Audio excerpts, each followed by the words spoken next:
Benjamin নেতানাহু এয়া কিহৰ ইংগিত সকলোৰে মনত প্ৰশ্ন কাৰণ এইখন যুদ্ধত আমেৰিকাই প্ৰত্যক্ষভাৱে সোমাই পৰিছে আৰু 15 দিনৰ সময়সীমা দিছে ইৰাণক 15 দিনৰ ভিতৰত যদিহে ইৰাণৰ সৰ্বোচ্চ নেতা খমেনিয়ে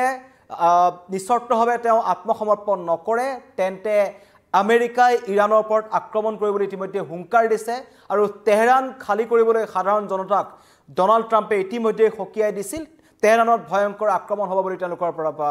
কোৱা হৈছে কিন্তু তাৰ মাজতেই ইজৰাইলৰ প্ৰধানমন্ত্ৰী বেঞ্জামিন নেতানাহু আমেৰিকাত উপস্থিত হৈছে ৱাশ্বিংটনত উপস্থিত হৈছে আৰু ট্ৰাম্প প্ৰশাসনৰ সৈতে তেওঁলোকে ইখনৰ পিছত সিখনৰ গুৰুত্বপূৰ্ণ বৈঠকত মিলিত হৈছে আইডিএফৰ মুৰব্বীৰ লগতে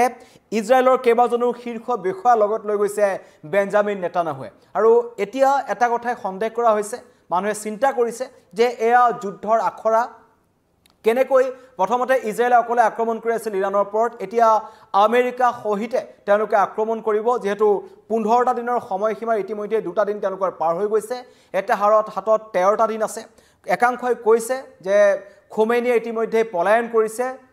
চীনলৈ পলায়ন কৰিছে বুলি একাংশই উলিয়াইছে কিন্তু সেই কথা ইৰাণে অস্বীকাৰ কৰিছে ইৰাণে কৈছে আমি যুঁজিম শেষ মুহূৰ্তলৈকে যুঁজিম বুলি ইৰাণে ইতিমধ্যে কৈছে তেওঁলোকে কৈছে যুঁজখন আল্লাহৰ নাম লৈ আমি আৰম্ভ কৰিছিলো আৰু ইহুদীসকলক আমি আল্লাহৰ নাম লৈ পৰাস্ত কৰিম এয়া স্পষ্টীকৰণ আহিছিল ইৰাণৰ ফালৰ পৰা তাৰ পিছতে কিন্তু অধিক তীব্ৰতৰ হৈছে আৰু ইতিমধ্যেই আমেৰিকাৰ উপৰাষ্ট্ৰপতি জেডি ভান্সেক লগ কৰিছে নেতানাহুৱে আৰু লগতে আমেৰিকাৰ প্ৰতিৰক্ষা সচিব পিট হেগছেকো ট্ৰাম্প প্ৰশাসনৰ বিষয়াসকলৰ সৈতে ইখনৰ বিষয়ত সিখন বৈঠকত আলোচনা হৈছে আৰু আজি ডনাল্ড ট্ৰাম্পৰ সৈতে তেওঁলোকে ব্যক্তিগতভাৱে বেঞ্জামিন নেতানাহুৱে কিছু কথা আলোচনা কৰিব হোৱাইট হাউছত তেওঁলোকৰ আলোচনা হ'ব আৰু এই আলোচনাখনে বৈঠকে যথেষ্ট তাৎপৰ্য বহন কৰিছে কাৰণ ইৰাণৰ বিৰুদ্ধে আমেৰিকাই যুদ্ধত যোগ দিব না নাই সেই সন্দৰ্ভতো এইখন বৈঠকতেই গুৰুত্বপূৰ্ণ সিদ্ধান্ত গ্ৰহণ কৰা হ'ব বুলি ইতিমধ্যে বিশেষজ্ঞসকলে মত প্ৰকাশ কৰিছে মধ্যপ্ৰাচ্যৰ পৰিস্থিতি অধিক ভয়ংকৰ হৈ গৈ আছে পৰিস্থিতি ইমানেই বেয়া হৈছে যে তাত থকা বাহিৰৰ নাগৰিকসকলক ইতিমধ্যে লৈ অনা হৈছে মই কিছু সময় আগতে এটা লাইভত দেখুৱাইছিলোঁ অপাৰেশ্যন সিন্ধুৰ জৰিয়তে কেনেকৈ ভাৰতীয় শিক্ষাৰ্থীসকলক ভাৰতলৈ ঘূৰাই অনা হৈছে তাত এক ভয়ংকৰ পৰিস্থিতিৰ সৃষ্টি হৈছে বুলি ইতিমধ্যে ভাৰতত ভৰি দিয়া নাগৰিকসকলে ক'ব বিচাৰিছে 9টা দিন শনিবাৰে 9টা দিন অতিক্ৰম কৰিছে আৰু দুইখন ৰাষ্ট্ৰৰ মাজত বিগত 9টা দিন ধৰি যি আক্ৰমণ প্ৰত্যাক্ৰমণ আছে তাত ইজৰাইলৰ সমান্তৰালকৈ ইৰাণেও ইজৰাইলক ক্ষেপণাস্ত্ৰৰে আক্ৰমণ চলাই আছে বেলিষ্টিক মিছাইলেৰে আক্ৰমণ চলাইছিল যি আক্ৰমণত ইজৰাইলৰ তেল আবিবৰ এটা ডাঙৰ অট্টালিকা তেওঁলোকৰ ক্ষতিগ্ৰস্ত হৈছিল এখন হস্পিটেলত তেওঁলোকৰ আক্ৰমণ হৈছিল তাৰ পিছতেই নেতানাহুৱে কৈছিল যে খোমেনি জীয়াই থকাৰ অধিকাৰ নাই খোমেনিয়ে নিজৰ জীয়াই থকাৰ অধিকাৰ তেওঁ হেৰুৱাই পেলাইছে তেওঁক হত্যা কৰা হ'ব এই কথা স্পষ্টভাৱে কোৱা হৈছিল আমেৰিকাও এই কথা পূৰ্বেই কৈছে যে যদিহে ইৰাণৰ সৰ্বোচ্চ নেতা আলী আয়াতুল্লাহ খোমেনিয়ে আত্মসমৰ্পণ নকৰে তেন্তে অধিক ভয়ংকৰ হ'ব তেওঁ নিজৰ দেশৰ জনসাধাৰণৰ কথা চিন্তা কৰি তেওঁ আত্মসমৰ্পণ কৰক নিশ্চৰ্ত আত্মসমৰ্পণ কৰক অন্যথা পৰিস্থিতি ভয়ংকৰ হ'ব আৰু ইতিমধ্যে ইজৰাইলে সেউজ সংকেত দিছে আমেৰিকা যাতে এই যুদ্ধখনত সোমাই পৰে সেইটো কথা কিন্তু মনে প্ৰাণে ইজৰাইলে ভাবি আছে আৰু তাৰ মাজতে সেই কাৰণে এই ভয়ংকৰ যুদ্ধখনৰ মাজত হঠাৎ হোৱাইট হাউছত নেতানাহু গৈছে এয়া কিহৰ ইংগিত সেইটো এটা ডাঙৰ কথা ইয়াৰ পৰাই হয়তো আমেৰিকাই প্ৰত্যক্ষভাৱে ক'ৰ পৰা ইৰাণৰ ওপৰত আক্ৰমণ কৰিব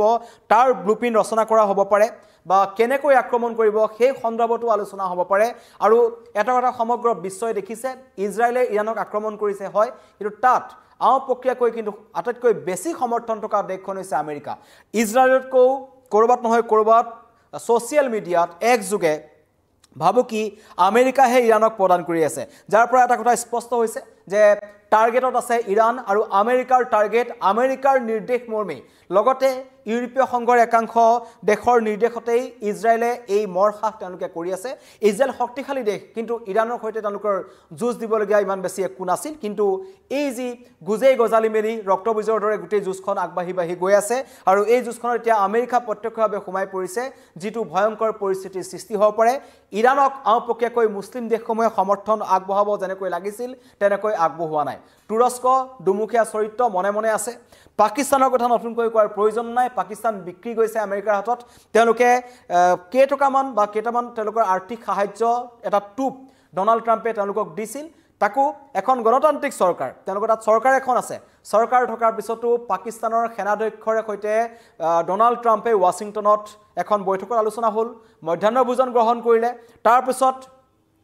পাকিস্তানৰ সেনাপ্ৰধান আসিম মুনিৰক তেওঁ এজন ফিট মানুহ বুলি ক'লে লগতে সন্মানীয় ব্যক্তি বুলি ডোনাল্ড ট্ৰাম্পে এটা তাৎপৰ্যপূৰ্ণ মন্তব্য কৰিলে আৰু সেইটো কিহৰ কাৰণে কৰিলে সেইটোক লৈ এতিয়া ৰহস্য আৱৰ্তত আছে কাৰণ পাকিস্তান চৰকাৰৰ কোনো জনপ্ৰতিনিধিৰ বিপৰীতে এখন চৰকাৰৰ বা সেনা বিষয়াৰ সৈতে তেওঁ বৈঠকত মিলিত হ'ল আৰু তাৰ পিছতে গম পোৱা হ'ল যে ইৰাণক আক্ৰমণ কৰিবৰ কাৰণে পাকিস্তানৰ ভূমি আমেৰিকাই ব্যৱহাৰ কৰিব ডোনাল্ড ট্ৰাম্পে ব্যৱহাৰ কৰিব তাৰ বিনিময়ত এটা টুপ দিলে আৰ্থিক সাহায্যৰ এটা টুপ পাকিস্তানক দিছে আৰু সেই টুপ পাই পাকিস্তানে নিজৰ যি মুছলিম দেশ হিচাপে তেওঁলোকে যি ধৰণৰ এটা গৰ্ব কৰে পাকিস্তানে সমগ্ৰ বিশ্বৰ সন্মুখত সেই গৰ্ব কৰবাত খৰ্ব হৈছে তেওঁলোকৰ আৰু কোনো ধৰণৰ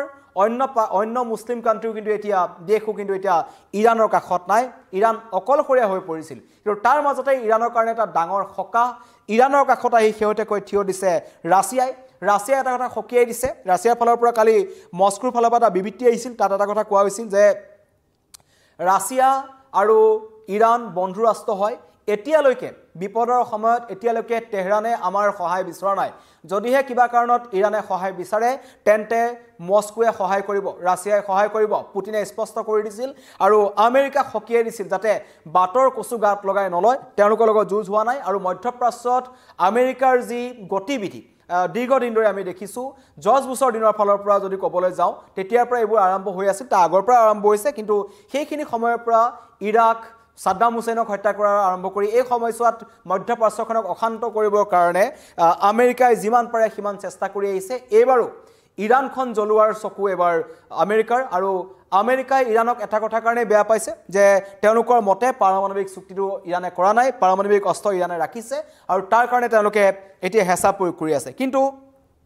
এই দুয়োখন দেশৰ যুঁজৰ মাজত হঠাৎ ইজৰাইলৰ প্ৰধানমন্ত্ৰীয়ে কিয় ইমান ততাতৈয়াকৈ আমেৰিকালৈ গৈছে তাত গৈ বৈঠকত মিলিত হৈছে সেইটোৰ ওপৰত সকলোৰে চকু সকলোৰে সন্দেহ যে তাৰ পৰাই কেনেকৈ ইৰাণক আক্ৰমণ কৰা হ'ব তাৰ ব্লুপ্ৰিণ্ট ৰচনা কৰিব আৰু খুব সম্ভৱ অতি শীঘ্ৰেই আমেৰিকা হয়তো ইৰাণৰ ওপৰত আক্ৰমণ কৰিব পাৰে আৰু ইৰাণক টচ কৰি দিব পাৰে আৰু এই যুঁজখন যিমান দীঘলীয়া হৈছে তাৰ মাজত যদি ক'বলৈ যাওঁ ইৰাণৰ ক্ষেপণাস্ত্ৰৰ আক্ৰমণত ধ্বংস হৈছে ইজৰাইলৰ কেইবাটাও ডাঙৰ অট্টালিকা টেল আবিভ এনেকুৱা ডাঙৰ চহৰসমূহত আক্ৰমণ কৰিছে জেৰুজালেমত আক্ৰমণ কৰিছে ইৰাণৰ ফালৰ পৰা ইৰাণৰ মিছাইল আক্ৰমণত ইজৰাইলৰ এটা গৱেষণাগাৰ সম্পূৰ্ণৰূপে বিধ্বস্ত হৈ গৈছে আৰু ইজৰাইল ডিফেন্স ফৰ্চে সেনাপ্ৰধানে ইৰাণৰ বিৰুদ্ধে যুদ্ধ দীঘলীয়া হ'ব বুলি ঘোষণা কৰিছে তাৰ পাছতেই মধ্য ইৰাণত থকা ক্ষেপণাস্ত্ৰ নিক্ষেপ কৰা ঘাটিসমূহত ধাৰাসাৰ আক্ৰমণ কৰি থকা হৈছে ইজৰাইলে ইৰাণৰ কোন অঞ্চলত তেওঁলোকৰ পাৰমাণৱিক প্ৰকল্প আছে সামৰিক ঘাটি আছে ক্ষেপণাস্ত্ৰ নিৰ্মাণ কৰা তেওঁলোকৰ কাৰখানা আছে সেইবোৰ চিনাক্ত কৰি তাত তেওঁলোকে আক্ৰমণ কৰি আছে আৰু তাৰ সমান্তৰালকৈ ইৰাণে ইজৰাইলৰ ডাঙৰ অট্টালিকা সেইবোৰত আক্ৰমণ কৰিছে আৰু তেওঁলোকৰো গৱেষণাগাৰ কিছুমান তেওঁলোকে চিনাক্ত কৰিছে এটা কথা স্পষ্ট ইৰাণে 2015 চনত যিটো বেলিষ্টিক মিছাইল তেওঁলোকে সমগ্ৰ বিশ্ববাসীৰ সন্মুখত দেখুৱাইছিল সেই বেলিষ্টিক মিছাইলটো যথেষ্ট শক্তিশালী বুলি ইৰাণে দাবী কৰিছিল আৰু সেইটো কালিৰ দিনটোত প্ৰমাণ হ'ল কাৰণ ইজৰাইলৰ ওপৰত যি ভয়ংকৰ আক্ৰমণ হৈছে সেই সময়ত ইজৰাইলৰ যেটো ড্ৰোন বায়ু প্ৰতিৰক্ষা ব্যৱস্থা আছে ড্ৰোন এয়াৰ ডিফেন্স সিস্টেম সেই এয়াৰ ডিফেন্স সিস্টেমটো কিন্তু সেই বেলিষ্টিক মিছাইলটোক যেটো এটা সুপাৰসনিক মিছাইল বুলি ইৰাণে দাবী কৰিছিল সেই মিছাইলটো কিন্তু ৰুট কৰাৰ ব্যৰ্থ হৈছে ইজৰাইলৰ ডিফেন্স ব্যৱস্থা যাৰ কাৰণে কোৱা হৈছে যে পিছৰ পৰ্যায়টো হলঠকত পৰিব পাৰে ইজৰাইল আৰু ইতিমধ্যে তেওঁলোকৰ কিছুমান ঘাটিত আক্ৰমণ কৰা হৈছে ইজৰাইলৰ আক্ৰমণত ইৰাণৰ কেইবাটাও ক্ষেপণাস্ত্ৰ নিক্ষেপ কৰা সামৰিক ঘাটি ধ্বংস কৰি পেলোৱা হৈছে ইফালে উত্তৰ ইজৰাইলৰ হাইফাত ইৰাণে কৰা মিছাইল আক্ৰমণত 19 জন ইজৰাইলী নাগৰিকৰ মৃত্যুৰ খবৰ আহিছে ইজৰাইলতো যথেষ্ট ক্ষয়ক্ষতি হৈছে ব্ৰিটেইন ফ্ৰান্স জাৰ্মানীৰ কূটনীতিবিদসকলে জেনেভাত ইৰাণৰ প্ৰতিনিধি আব্বাছ আৰাগাছিৰ সৈতে আলোচনাৰ সময়ত আমেৰিকাৰ লগত পাৰমাণৱিক আলোচনাৰ প্ৰস্তাৱ নাকচ কৰিছে পুনৰবাৰ ইৰাণে এই পাৰমাণৱিক যি আলোচনাৰ প্ৰস্তাৱ দিয়া হৈছিল আমেৰিকাই এনেকুৱা ধৰণৰ এটা কূটনৈতিক খেল তেওঁলোকে খেলিছে নিজৰ জৰিয়তে যদি হোৱা নাই ব্ৰিটেইন ফ্ৰান্স জাৰ্মানীৰ কূটনৈতিকবিদসকলৰ জৰিয়তে ইৰাণৰ প্ৰতিনিধিক বাৰম্বাৰ আমেৰিকাৰ হেঁচা প্ৰয়োগ কৰি আছে যাতে পুনৰ তেওঁলোকে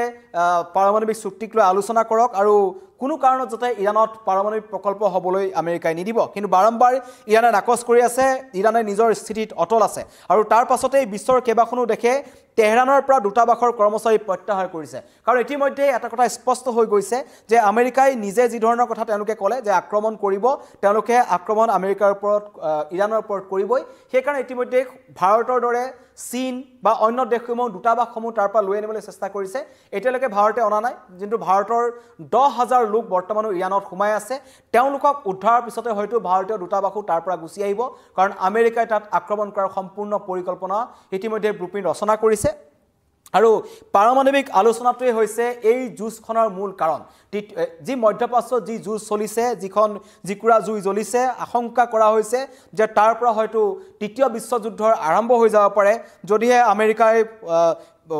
সম্পূৰ্ণকৈ এই যুঁজখনত সোমাই যায় তাৰ পিছত আমেৰিকাৰ পিছত যদি কিবা কাৰণত ৰাছিয়া অহাৰ পিছত যদি তাত অন্য মুছলিম কাণ্ট্ৰি বা অন্য যিবোৰ দেশ আছে তেনেকৈ যদি ভাগে ভাগে যুদ্ধ হ'বলৈ হয় তেন্তে কিন্তু এখন তৃতীয় বিশ্বযুদ্ধৰ আৰম্ভ হ'ব বুলি ইতিমধ্যে বিশেষজ্ঞসকলে মত প্ৰকাশ কৰিছে কিন্তু কোনোৱে নিবিচাৰে আৰু পাৰমাণৱিক আলোচনাক লৈ এই যুঁজখন আৰম্ভ হৈছে ইতিমধ্যে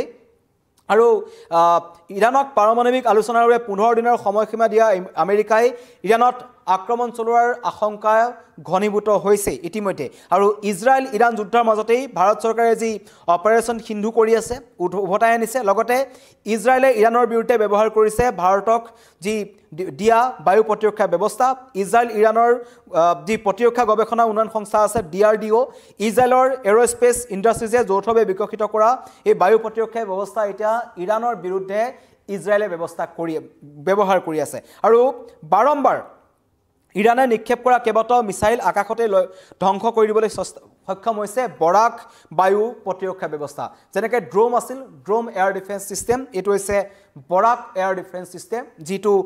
ইজৰাইল আৰু ভাৰতে মিলি পেলাই নিৰ্মাণ কৰিছিল DRDO এইটোতো ভাৰতৰ এটা যথেষ্ট অৱদান আছে ইজৰাইলৰ লগত আৰু ইজৰাইলৰ সৈতে ভাৰতৰ দীৰ্ঘদিনীয়া সম্পৰ্ক আছে এটা বন্ধুত্বমূলক সম্পৰ্ক আছে সুসম্পৰ্ক আছে কিন্তু ইৰাণৰ পৰিস্থিতিক লৈ পেলাই এতিয়া শংকাত আছে কাৰণ ইজৰাইলৰ প্ৰধানমন্ত্ৰী ইতিমধ্যে গৈ আমেৰিকাত নিগাজিত থিতাপি পাতি তেওঁ লৈছে কেইবাখনো আলোচনাত মিলিত হ'ব হয়তো আজি আমেৰিকাতে কটাব বেঞ্জামিন নেতান্যাহুৱে কিন্তু এই যুদ্ধ পৰিস্থিতিৰ মাজত দেশৰ প্ৰধানমন্ত্ৰীজন কি কাৰণত আমেৰিকালৈ যাব লগা হৈছে তাক লৈ কিন্তু সকলোৰে মনত সন্দেহ হৈছে আৰু আশংকা কৰা হৈছে যে ইয়াৰ পৰাই আমেৰিকা আৰু ইজৰাইলে ইৰাণক যৌথভাৱে কেনেকৈ আক্ৰমণ কৰিব তাৰ ওপৰত বিশদভাৱে আলোচনা কৰিব আৰু আজি ডনাল্ড ট্ৰাম্পক সাক্ষাৎ কৰিব বেঞ্জামিন নেতান্যাহুৱে লগতে ট্ৰাম্প প্ৰশাসনৰ সৈতে ইতিমধ্যে 4 বা 5খনতকৈ অধিক বৈঠকত মিলিত হৈছে IDFৰ মুৰব্বীৰ লগতে ইজৰাইলৰ কেইবাজনো বিষয়া আৰু অন্য সেনাবাহিনীৰ লোকো তেওঁলোক তালৈ গৈছে কেনেকৈ ইৰাণক শেষ কৰি দিব পাৰি তাৰ ব্লুপ্ৰিণ্টখন তাত ৰচনা কৰিব বুলি ইতিমধ্যে আশংকা কৰা হৈছে 9টা দিন অতিক্ৰম কৰা হৈছে আৰু তাত যুদ্ধ বিধ্বস্ত ইৰাণত এতিয়া সাধাৰণ জনতাৰ হাহাকাৰ দেখিবলৈ পোৱা গৈছে ভাৰতীয়সকল যেতিয়া ঘূৰি আহিল তেওঁলোকে প্ৰত্যেকটো মুহূৰ্তৰ কথা কৈছে তাত কটোৱা প্ৰত্যেকটো মুহূৰ্ত তেওঁলোকৰ কাৰণে ভয়ংকৰ আছিল জীৱিত অৱস্থাত ঘূৰি আহিব না নাই তাক লৈ তেওঁলোক ভয় খাইছিল কিন্তু সুকলমে ইতিমধ্যে